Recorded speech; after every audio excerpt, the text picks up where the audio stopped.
ఇదిగో వేణు, ఎక్కడికి వెళ్ళావరా? పెళ్ళారు వచ్చాను. బాగున్నావు గోపాల? తీసుకురా. తప్పు పదమ్మా.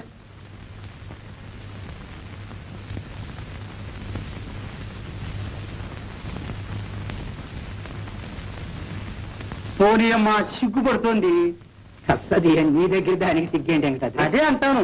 అయినా ఇప్పుడు ప్రత్యేకించి చూడాల్సిన పనే ఉంది. భారతి నేను ఎరగనా, మా గోపాలం ఎరగనా? ఎగ్గు ఎప్పటికేం లేని సంబంధం చూసేదేమిటి? కానివ్వండి. కానీయడానికే ఉంది. కట్నం సంగతి ఏదో తేల్చేయండి. కట్నాలు కానుకలు ఎందుకు వెంకటాద్రి మనలో మనకి? అమ్మమ్మమ్మమ్మ, అలా కాదు. కట్నం లేకపోతే అది కళ్యాణమే అనిపించుకోదు, ఉండి తీరాలి. కట్నాలు ఇచ్చే స్థితిలో ఉన్నామా అన్నయ్య? నువ్వు ఎరగంది ఏముంది కనుక. ఆ మాట అనుకు చల్లమ్మా. పెళ్లి చేశామంటే కట్నం ఏ పార్టీ అని అడుగుతారు. కట్నం లేకపోతే ఎట్టా? ఎబ్బే, నువ్వు తప్పకుండా మా ఊరు బయట చూడాలి వేణు. 40-50 ఏళ్ళ వాళ్ళు కూడా ఎంత పట్టుదలగా వచ్చి చదువుకుంటున్నారనుకున్నావు. చాలా సరదాగా ఉంటుందిలే. అట్లాగే గోపాలం, తప్పకుండా వస్తాను. ఈ పని అయిపోయి అదిగో చెల్లాయ్. ఏమా మాట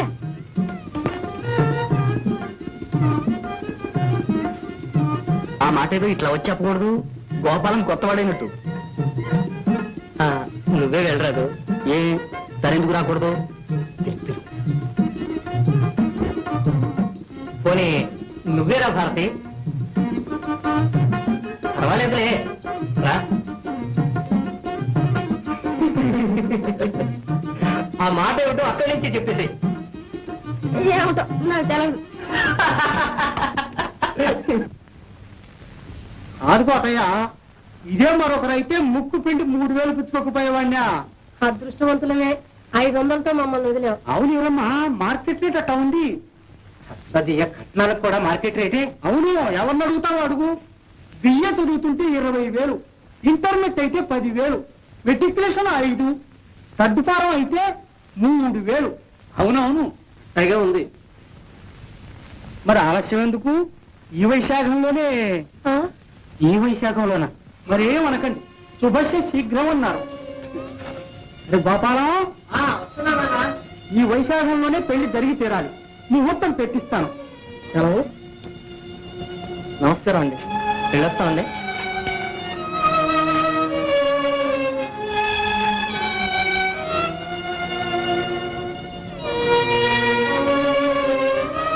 వెళ్ళొస్తామమ్మా. మంచిదమ్మా, వెళ్ళొస్తామమ్మా. వెళ్ళొస్తామమ్మా.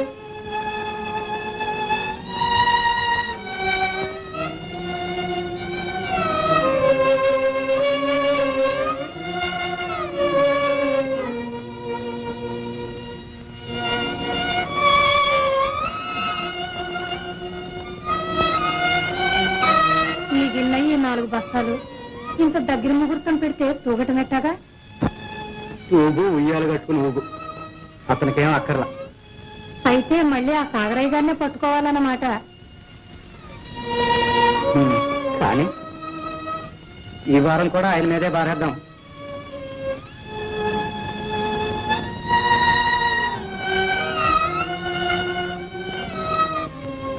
పంపకం రాజువులు తాలూకా కాంగ్రెస్ సూచన బంజర్లు పొరంపోకులు పంపక కార్యక్రమంలో ప్రభుత్వం వెంటనే భూములను మంజూరు చేయాలని, రాజకీయ బాధితుల దరఖాస్తులకు మేరకు నిరభ్యంతరంగా పట్టాలు ఇవ్వాలని ప్రభుత్వాన్ని కోరుతూ రాష్ట్ర 2వ పంచ ప్రణాళిక మార్చి ఆఖరి వారం తయారు. ఎవరు? రాధా. మందులోకి మేకపాలు కావాలన్నారట. ఓహో, ఆమె ఇప్పుడే వైద్యుడి కోసం అటు వెళ్ళింది. దొడ్లో పని మనిషి ఉంది. నువ్వు కాస్త అటు వచ్చి ఆ గిన్నెలో పోయి వెళ్ళు.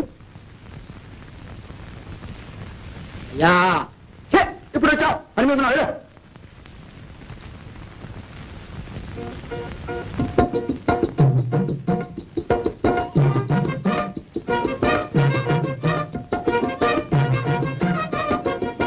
పని మనిషి కూడా ఎక్కడో వచ్చినట్టుంది.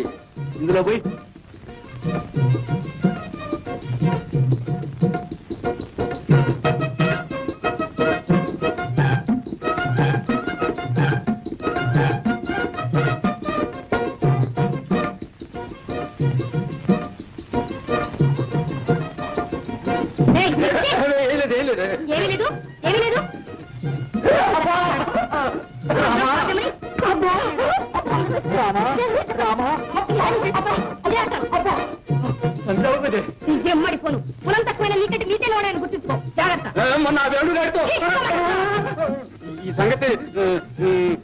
నాతో చెప్పలేదుగా. ఓహో అదే సంగతి. నువ్వు చెప్పినా నాకేం భయం లేదని నేను చెప్పానంటే చూసుకో. సిగ్గు మల్లోడా.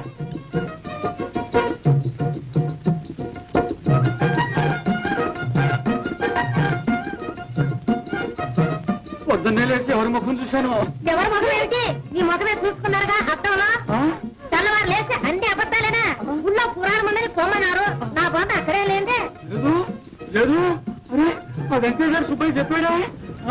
అయ్యో బాబు ఉరిమైపోయినా. అయ్యో వాళ్ళేంటి అన్ని వలకపోసారా?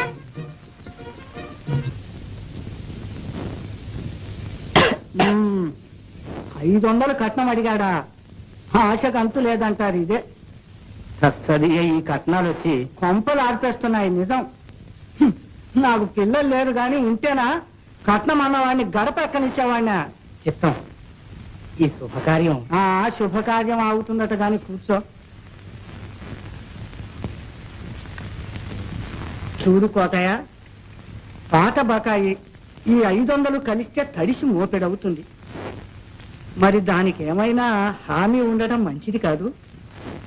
నా మాట కంటేనా బాబు? మాటలు మాటల్లాగే ఉంటాయా?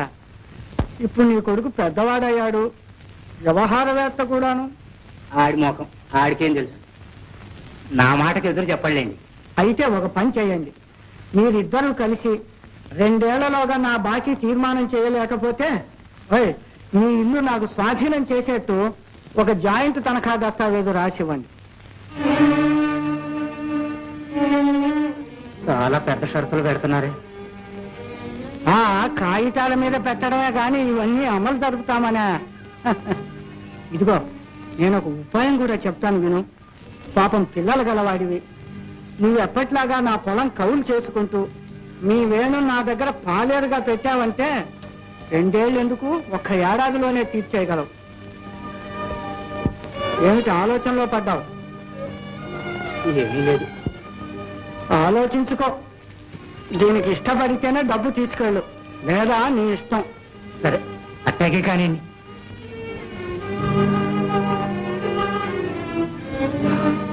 అరే పోలాయా,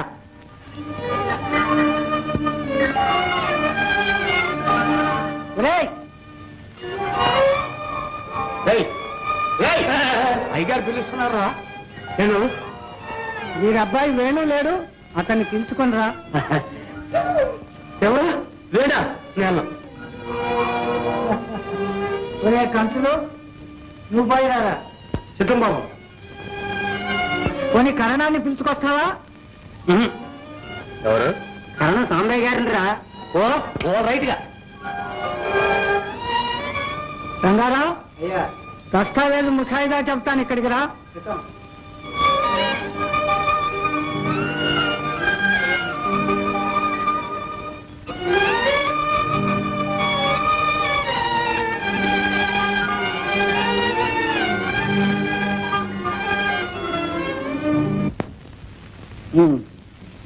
అయితే 2 ఏళ్లలోగా మీ బాకీ తీర్మానం కాకపోతే మా ఇల్లు స్వాధీనం చేసుకుని మమ్మల్ని వెళ్ళగొడతారన్నమాట, అంతేనా?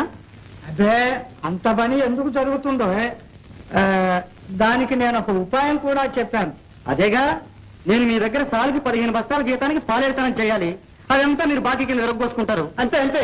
చూశారు, అరటి పండు వలచి చేతిలో పెట్టినట్టుగా చెప్పేసేశాడు. అనగా పెద్ద సాగదీశావు. అనగా అంట అనగా ఇలాంటి పక్కతాళం కాలం చేరదీసాక సాగరై ఊళ్ళో వాడు కొంపలు తీసేది. చేజిక్కిన బక్కరైతే అంతా పిలిచి పిప్పి చేయడమేగా మీ పని. కష్టాల్లో ఆదుకుంటారు, మీ దగ్గరికి వస్తే కత్తి పనులు ఇరికించాలని చూస్తారు. మీ ఎత్తులు ఎవరికి తెలియవు. ఈ నెత్తి కోతల దస్తావేజు మీద నేను సంతకం పెట్టను. అవును, నేను చచ్చిన సంతకం పెట్టను. సాగరయ్య గారు, రోజులు మారాయని గుర్తించండి. వస్తాను. అసలు చెల్లెలకి పెళ్లి కావడం వాడికి ఇష్టం లేదేమో. ఏటిన్నిటికి గీరా ఇది పొగసి పాటేస్తాను. ఎలామంటే వాడు పడతాడటండి, కొమ్ములు వస్తూ ఉంటాను. వాడన్నట్టు రోజులు మారిపోయాయి సాగరయ్య గారు. రోజులు మారుతాయి మారుతాయి. మారో మరి.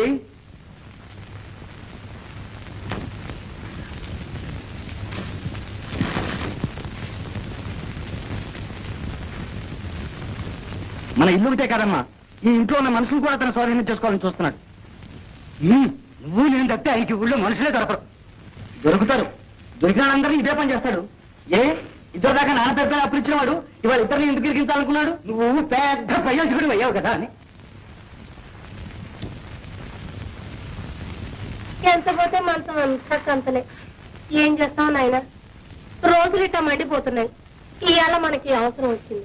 అందుకని ఏ షరతుకైనా తలకి నన్ను బానిసగా ఉండమంటావమ్మా? అంతకంటే నా సాగరే గొడసావితో ఒక యుద్ధలాగా గట్టిపారేయకూడదు. అన్ని అవసరాలు తీరుతాయి. ఏడుపులన్నీ ఏడవకపోతే చెల్లెలు పెళ్లి చేయడం ఇష్టం లేదని ఏడవలేదు. నువ్వు ఊరుకో. ఏమిటాను నువ్వు అన్నది? కాకపోతే నువ్వు చేసిన దానికి అర్థం ఏంట్రా? నాకు ఇష్టం లేదు మాత్రం ఇంకేంట్రా? రోజు పాపడేకి చూసుకో. నీకేంటి నాదరా? సర్లే, ఇక నువ్వు లోపల పోదా. మనకున్నదేగా ఊళ్ళ వాడ ముందు నీళ్ళు కావటం ఇంత వాడ మీ దగ్గర పట్టం.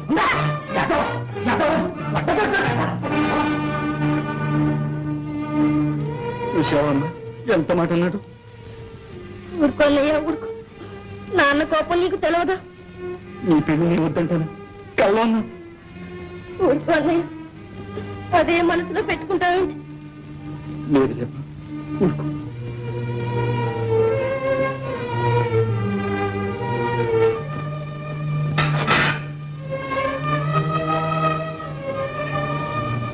నీతో వచ్చిన చావేది. కోపం వస్తే ఒళ్ళు తెరవదు. ఎంత మాట పడితే అంత మాట అనేస్తాం. అని ఎంత బాధపడుతున్నారో తెలుసా? నువ్వు పడుతున్నావు బాధ. లేదులే, నువ్వు ఒక్కడే పడుతున్నావు బాధ. ఇందా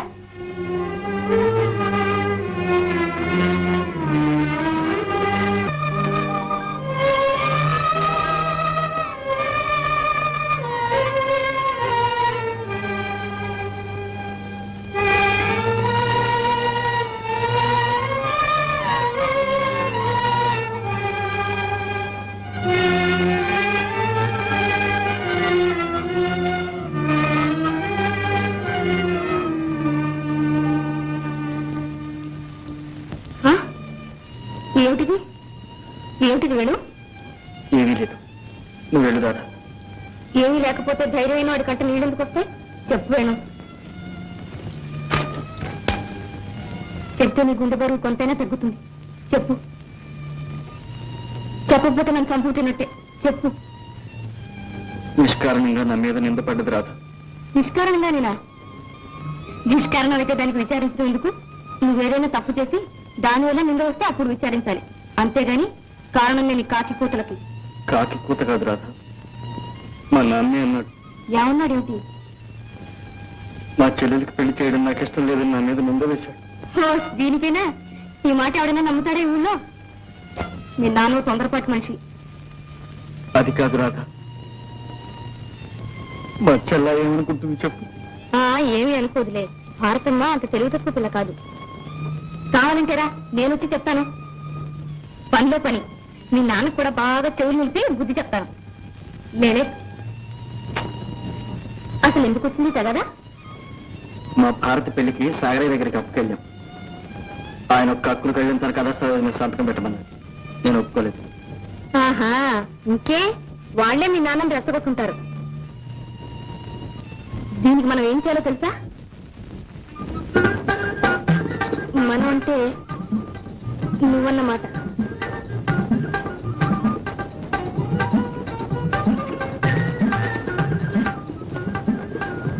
కాదు, మనం అంటే నువ్వు నేను ఇద్దరం కలిసి అన్నమాట. నువ్వుంటే నేను ఎంత పనైనా చేయగలను అనుకుంటా. నిజంగా? నిజంగా.